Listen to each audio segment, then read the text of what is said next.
ভাৰতৰ যশস্বী প্ৰধানমন্ত্ৰী সন্মানীয় বিশ্ব নেতা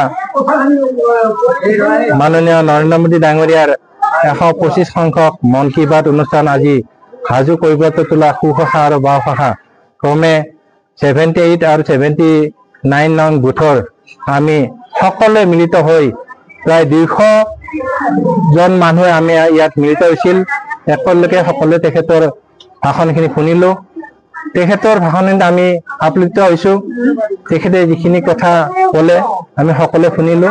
গতিকে আমি তেখেতৰ যিখিনি বাক্য সেই বাক্যবনেৰে আমি তেখেতক আমিও সহযোগ কৰিবলৈ তেখেতৰ লগত আমিও আছো। আমি তেখেতক আগুৱাই যোৱাৰ কাৰণে আমি সদায় আমি তেখেতৰ পিছত আছো।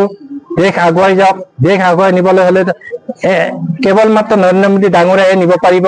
অন্য কোনো দলৰ নেতাই দেশখনক আগুৱাই নিব নোৱাৰিব। গতিকে আমি তেখেতৰ লগত সদায় আছো। আমি ভাৰতীয় জনতা পাৰ্টিৰ নেতৃত্বত আমি সদায় আছো। আগুৱাই যাবলৈ আমি দৃঢ় প্ৰতিজ্ঞ।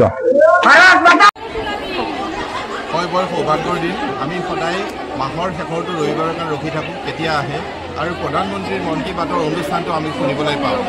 গতিকে এই আজি কলকাতাত আহি পেলাই খুব ভাল লাগিছে। নিজৰে জেগাত নিজৰে মানুহ সকলোৰ লগত বহি প্ৰধানমন্ত্ৰীৰ মনৰ কথাখিনি শুনিলোঁ।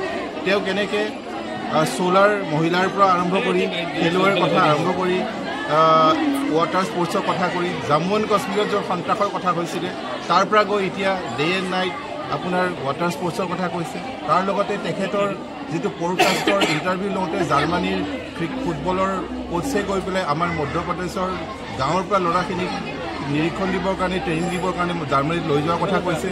তাৰ লগতে আমাৰ উৎসৱ পৰ্বণৰ কথা কৈছে, গণেশ পূজাৰ কথা কৈছে। লাষ্টত শেষত তেখেতে আগৰবাৰৰ দৰে স্বচ্ছ ভাৰতৰ কথা কৈছে আৰু ভোকেল ফৰ লোকেল আৰু আত্মনিৰ্ভৰশীল ভাৰত আৰু স্বদেশী ভাৰতৰ কথা কৈছে। এতিয়া আমেৰিকাই যেনেকৈ টেৰিফ লগাই দিছে ভাৰতৰ ওপৰত, আমাক নিজৰ উৎপাদন নিজে কৰিব লাগিব। আমি নিজেই দেশখনক আগুৱাই নিব লাগিব।